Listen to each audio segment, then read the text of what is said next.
La 184e session, la première réunion du tout nouveau secrétariat exécutif du PDCI RDA, s'est tenue ce mardi 21 décembre 2021 à 17 h au siège du PDCI RDA à Cocody. Avant d'écouter le premier responsable de cette structure pour nous faire le point de la rencontre, écoutons Mme Yapo Valérie, l'une des 4 femmes membres du secrétariat, qui nous donne son impression. C'était vraiment une réunion d'information, c'était une bonne réunion parce qu'il y avait des nouveaux venus. Moi, je suis membre du secrétariat depuis 2013, donc depuis 8 ans, je suis là quand même. Et bon, il a donné des consignes, le secrétaire exécutif en chef a donné des consignes à tous les secrétaires exécutifs. Et il a félicité aussi tous ceux qui ont été reconduits pour la confiance que le président Bédi avait en leur personne. Écoutons enfin le secrétaire exécutif en chef. D'abord, c'était la grande rentrée. Vous vous rappelez que le 9 décembre, le président a installé le secrétariat exécutif réaménagé suite à la création d'un certain nombre de structures pour élargir notre champ de compétences et, comme il a dit lui-même, décupler nos actions. Il a dit que ces structures spécialisées complémentaires venaient pour renforcer le rendement du secrétariat exécutif. Il avait été clair en nous donnant notre feuille de route en disant d'orienter dorénavant la grande partie de nos activités vers la base, la sensibilisation des militants de base, la croissance du parti, cibler tous les secteurs économiques, toutes les communautés et faire une politique de proximité. Donc j'ai rappelé cela aux membres du secrétariat exécutif, cette mission. Ensuite, j'ai donné quelques informations aux nouveaux qui viennent d'arriver. D'abord sur la périodicité des secrétariats, comment on travaille au secrétariat, les communications, comment se font les délais d'acheminement des différents documents. Et j'ai mis l'accent sur la cohésion, comme le président nous le recommande. Et je leur ai dit que les statuts, l'article 46 était net, que le chef du secrétariat exécutif anime et coordonne les activités du secrétariat exécutif, malgré le fait que chaque secrétaire exécutif a une mission particulière, mais une mission de coordination. Donc il fallait que les nouveaux sachent un peu comment on travaille pour aller très vite. J'ai mis aussi l'accent sur le fait que le secrétariat a été mis en place à quelques mois du prochain congrès. Dans le discours de clôture des 115 ans du PDCI, le président a été clair. Il a dit que nous allons organiser un prochain bureau politique et qui va convoquer un congrès pour insuffler d'un sang nouveau pour les batailles futures.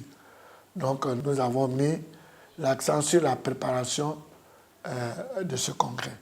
Ensuite, nous avons fait un peu le point de nos rapports avec les autres structures, le conseil de surveillance, le comité politique, la mobilisation de ressources, tout cela, en dégageant des interfaces pour une harmonisation du travail, pour ne pas que les problèmes subsistent avant de les régler, mais de faire une fluidité et travailler, d'autant plus que le président a été clair.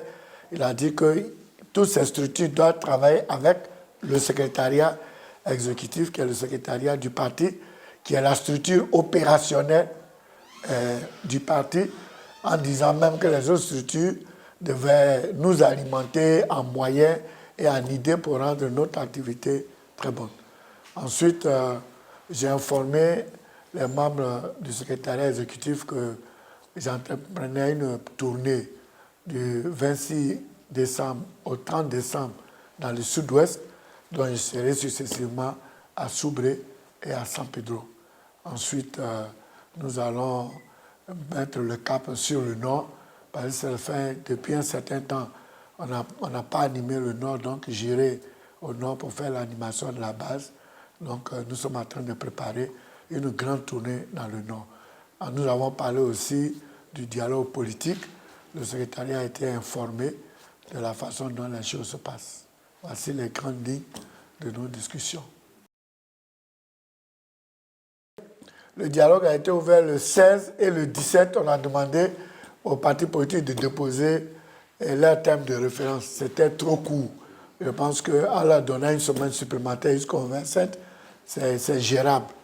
Mais le dialogue continue. Il ne s'est pas arrêté. Il n'est pas reporté. Le PDC était un parti logique.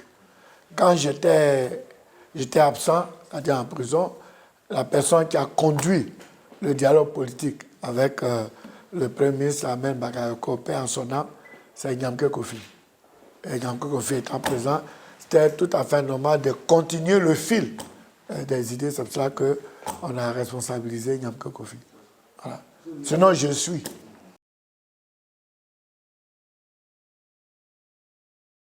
On va fixer le bureau politique. Vous savez que nous avons une difficulté, pas de difficulté, le président en deuil.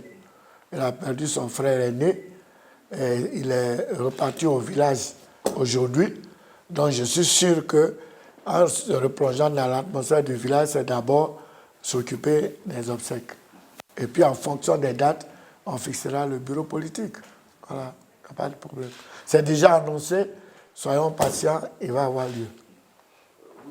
Et c'est le bureau politique qui va fixer la date du congrès. Comme je dis, le thème de ce secrétariat, c'est la réussite d'un bon congrès, un bon 13e congrès, dans un climat apaisé, avec le plébiscite du président Henri Konan Bédié comme président du PDC-RDA. Vous voyez, au 11e, 12e congrès, le président a eu des adversaires. Donc, ce n'est pas ça qui est le problème. Mais entre-temps, avec le paysage politique, le président Bédié est devenu le patron, le leader de toute l'opposition aujourd'hui. Vous avez vu que le président Gbagbo est parti lui rendre visite la dernière fois. Donc, il est devenu le président de toute l'opposition et ce président va à un congrès. Donc, ce serait vraiment incongru qu'on voit quelqu'un du PDCI qui va être candidat contre lui. Donc, nous voulons un congrès apaisé avec la candidature du président Bédié que nous allons plébisciter et mettre l'accent, nos efforts sur les textes vraiment pour un bon départ du PDC-RDA. Voilà. Donc le secrétariat va travailler dans ce sens. C'est sa première mission.